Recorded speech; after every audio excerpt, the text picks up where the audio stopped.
5 minute আগে একদম অন্ধকার হয়ে ঝড়ের মতো উঠলো।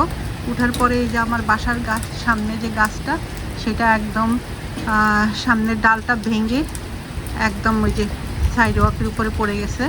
একদম 5-10 মিনিটের মধ্যে এসব হয়ে গেল। এই যে এখন আবার পশ্চিমের আকাশটা একদম আলো হয়ে গেল, কিন্তু বৃষ্টি হচ্ছে, খুব সুন্দর বৃষ্টি হচ্ছে। কিন্তু সুন্দর হলো আর একটুর জন্য ওই যে সামনে গাড়িটা আছে, যে একটুর জন্য বেঁচে গেলো। বাতাস প্রচণ্ড ছিল, বাতাসে ডালটা ওইদিকে ফেললো, গাড়ির উপরে এসে পড়েনি। তো যাক, আল্লাহ যার যেই গাড়ি রেখেছে তার গাড়িটাকে আল্লাহ রক্ষা করেছেন। এভাবে আমাদেরকে আল্লাহ রক্ষা করেন। তো এই যে আকাশটা একটু দেখাচ্ছি, ঝড়ের পরে আকাশটা, কিন্তু বৃষ্টি এখনো হচ্ছে।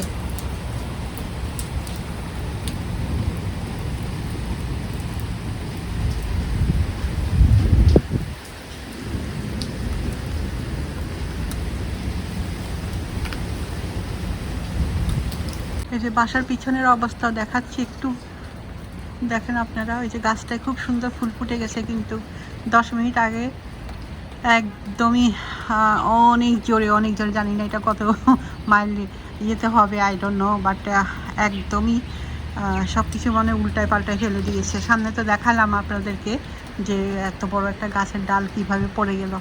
আর পিছনে তো বড় গাছ নাই, কিন্তু ওই যে বড় লম্বা চিকন গাছটা, ওইটা অনেক জোরে হেলে একদম তারের উপরে এসে যাচ্ছিল অলমোস্ট। তো গাছটা অনেক শক্ত বলে ওইটার কিছু হয় নাই, আর একটুর জন্য বেঁচে গেলাম আর কি। তার উপরে পড়ে গেলে হয়তো আজকে থেকে সারা রাত কারেন্টও থাকতো না।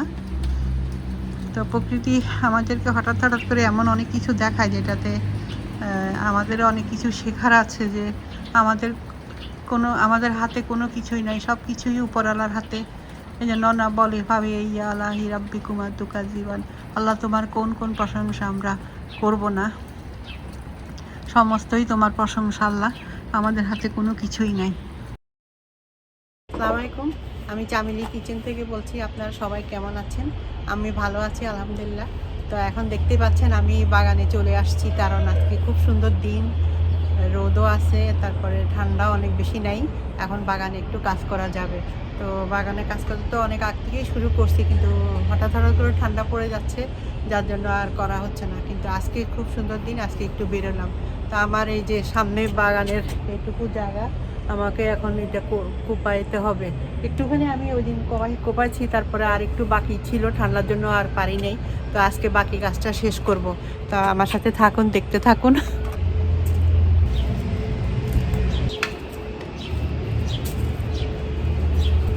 এখানে আমি অলরেডি রসুন আর পেঁয়াজ একটু লাগিয়ে দিয়েছি রো করে, আর বাকি একটু বাকি ছিল, এটাকে এখন আমি যে এটা দিয়ে কোপায় ঠিক করে দেবো।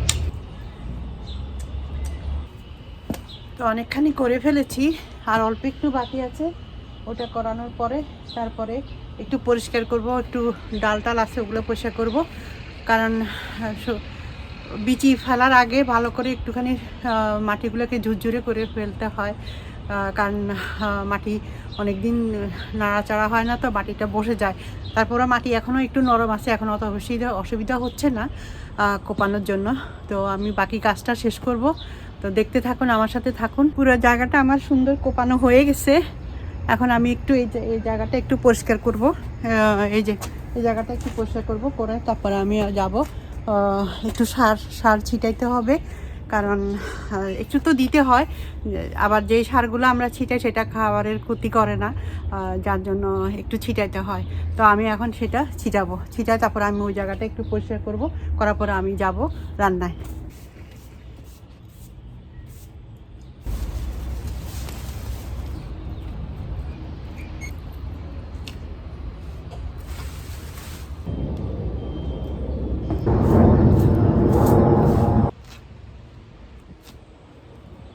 তো বাগানটা আমি এই সাইডে একটু বাড়াবো, কারণ সারাদিন এখানে রোদ লাগে, যার জন্য এখানে সবজিগুলো খুব ভালো হবে। তা আমি একটুখানি এটাকে বাড়াচ্ছি, এই ঘাসগুলোকে কেটে উঠে ফেলবো, তারপর আবার সুন্দর নতুন মাটি এনে দিব। তো এবার দেখতে পারবেন বাগানটা একটু বড় হয়েছে।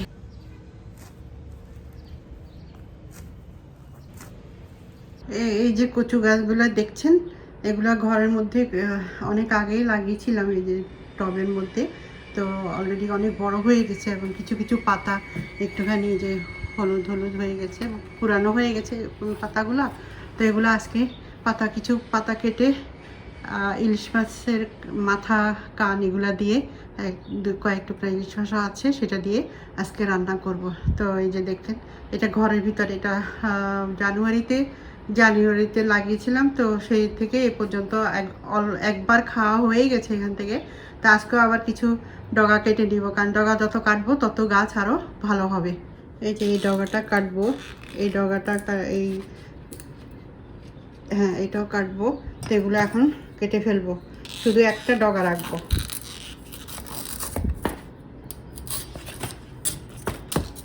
এখানে আমার এই যে এক আটি হয়ে গেছে ডগা, কচুর ডগা।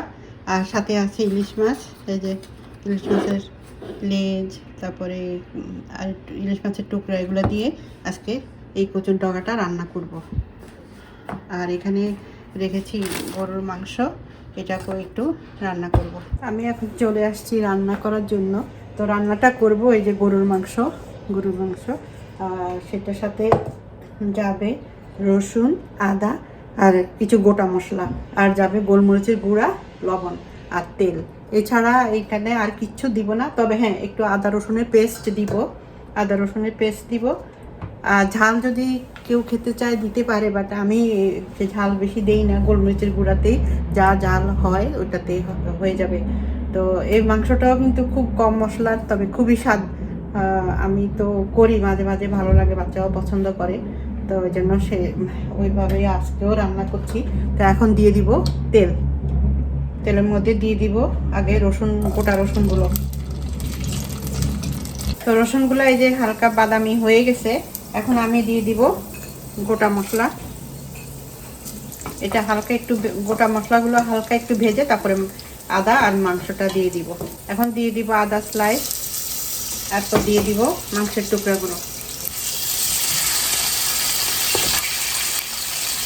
বড় একটা হাড্ডিও আছে। এখন হালকা আছে এই মাংসটাকে অনেকক্ষণ ধরে আমি কষাবো। তো আমি একটুখানি কষিয়ে নিয়েছি। এখন বাকি দিয়ে দিব লবণটা একটু দেখেই দিব। আর দিয়ে দিব এখানে গোলমরিচের গুঁড়া। এই গোলমরিচের গুঁড়াতেই ঝাল হবে। আর দিয়ে দিব আদা রসুনের পেস্ট। আর এখন আমি আগুনটা কমিয়ে দিব, দিয়ে একদম প্রায় 15 মিনিটের মতো একদম ঢাকনা দিয়ে রাখবো। গোস্তটা এখানে এই যে খুব সুন্দর মাখা কষানো হয়ে গেছে এবং গোস্তটার কালার একটু কালো হয়ে গেছে। এই গোস্তটা এরকমই হয়। তো এখন আমি একটু গরম পানি দিয়ে দিব। এখন দিয়ে দিব কয়েকটা বড় টুকরা করা আলু, এনে বসিয়ে দিব। আসলে রান্নাটা নির্ভর করে আমাদের নিজেদের উপরে, কারণ সবসময় তেল মশলা খেতে হবে বা সবসময় এই টাইপের খেতে হবে তা না। মানে মন হয়তো চায় মাঝে মাঝে এরকম, মাঝে মাঝে ওরকম। তো সেই জন্যই আসলে মাঝে মাঝে একটু চেঞ্জ করে খেলে ভালো লাগে, এই সেন্সে যে তখন মানে খাওয়াটা আরও ভালো লাগে। রেগুলার সবসময় একই ধরনের খাবার খেতে মানুষ যখন বিরক্ত হয়ে যায়, তখন সবাই চায় যে একটু অন্যরকম খেতে। তো সেই জন্যই আসলে একটু এদিক ওদিক করে রান্না করা। তা এখন মাংসটা ভালো করে বলক আসবে, তার আগে আমি এখন ঢাকনা দিয়ে দিব। বলক যদি আসে তখন আমি হালকা আঁচে একদম বসিয়ে রাখবো। তো থাকুন আর সে পর্যন্ত আমার সাথে। কচুর শাকটা তো ঘরে আর রান্না করলাম না, যেহেতু মাছ দিয়ে করব, ইলিশ মাছের মাথা দিয়ে করব। তো সেজন্য আমি কচুর শাকটা রান্না করার জন্য বাইরে চলে আসছি। তো বাইরে একটু মেঘ রোদ এরকম চলছে, তারপরও দেখি করতে পারি কি না। তো দেখুন আমার সাথে থাকুন সে পর্যন্ত। ইলিশ মাছটা এই যে এখানে লবণ হলুদ মেখে ঘর থেকে নিয়ে আসছি। তেলটা মোটামুটি গরম হয়ে গেছে, এখন দিয়ে দিব ইলিশ মাছটা ভাজা হয়ে গেছে অলমোস্ট। এখন এটাকে উঠিয়ে ফেলবো। যেটুকু তেল আছে ওটার মধ্যে এখন প্রথমে দিয়ে দিব কালো জিরা, তারপর দিয়ে দিব রসুন কুচি, তারপর দিয়ে দিব পেঁয়াজ আর দিব কাঁচামরিচ, এখানে কোনো লাল মরিচ দিব না আর অন্য কোনো মশলা দিব না। দিয়ে দিব একটু হলুদ আর দিয়ে দিব লবণ। মশলাটা অল্প একটু এই তেলের মধ্যে ভাজবো। এখন দিয়ে দিব অল্প একটু পানি, কারণ শাকটা একদম কম, সেই জন্য অল্প একটু পানি দিয়ে দিব। এবং সেই সাথে দিয়ে দিব সেই ঘরের কচুর শাকগুলো, এইটুকুই হয়েছে। শাকটা একটু কমে আসলে তারপরে উপরে মাছটা দিয়ে দিব। আকাশটা একটু দেখাচ্ছি, বিকাল অলমোস্ট এটা আমি তো দুপুরে অ্যাকচুয়ালি রান্নাটা পুরো শেষ করতে পারি নাই, বললাম তো আমার একটু কাজ ছিল, বাইরে গেলাম।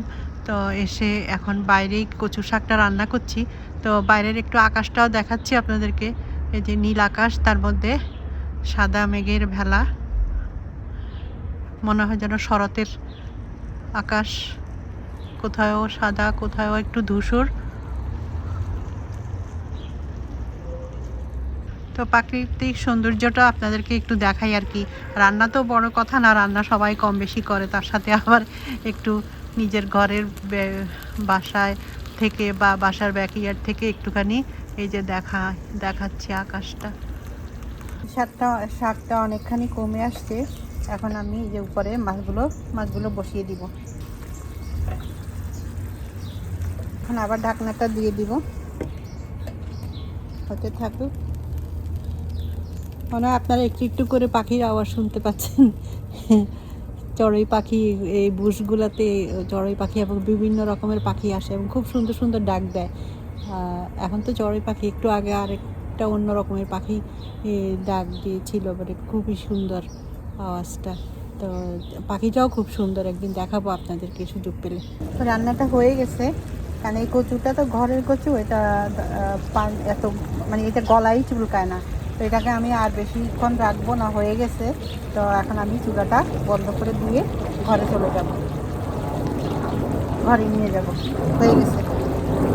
তো গরুর মাংসটা তো চুলোর উপর দিয়ে বাইরে আমি কচু শাকটা রান্না করলাম। তো এখন এই মাংসটাও অলমোস্ট হয়ে গেছে, আর অল্প একটু পানি শুকাবো। তো আর বেশিক্ষণ এটা রান্না করতে হবে না, অলমোস্ট শেষের দিকে। তো মাংসটা একদম হয়ে গেছে, এখন আমার আর শুকানোর দরকার নাই। তো আমি চুলাটা বন্ধ করে এই চুলার আঁচের উপরে এটাকে এখন ঢাকনা দিয়ে রেখে দিব, তারপর প্লেটিং করে দেখাবো। তো এখানে যে রান্নাটা শেষ করে ফেলছি, খাওয়ারও সময় হয়ে গেছে। তো গরু মাংস, কচুর শাক আর ইলিশ মাছ আর ভাত, আরও টুকিটাকি ছোটো ছোটো অনেক তরকারি রয়ে গেছে, কারণ ওই যে মেহমান আসছিল সেগুলো রয়ে গেছে। তার বেশি কিছু আজকে করলাম না। তো এখন খাওয়ার সময় ছেলেও খাবে। তো আজকে ভিডিওটা আর বেশি লম্বা করব না। সারাদিন টুকিটাকি অনেক কাজও ছিল, থাকে তো সারাদিন কাজই, তো এই জন্য করতে করতে একটু টায়ার্ডও হয়ে গেছি আজকে। তো যাই হোক, এখন সবাই খাবে, তো আর ভিডিওটা বেশি লম্বা করব না এখন। সে আর একটা নতুন ভিডিওর জন্য আপনারা অপেক্ষা করেন, আমিও প্রস্তুতি নিব নতুন ভিডিও করার জন্য। তো সে পর্যন্ত ভালো থাকেন। ভিডিওটা দেখলে লাইক কমেন্ট শেয়ার করেন, এবং যারা নতুন দেখবেন তারা একটু সাবস্ক্রাইব করে দেবেন। তো আজকের মতো আল্লাহ হাফেজ, ভালো থাকেন আপনারা সবাই।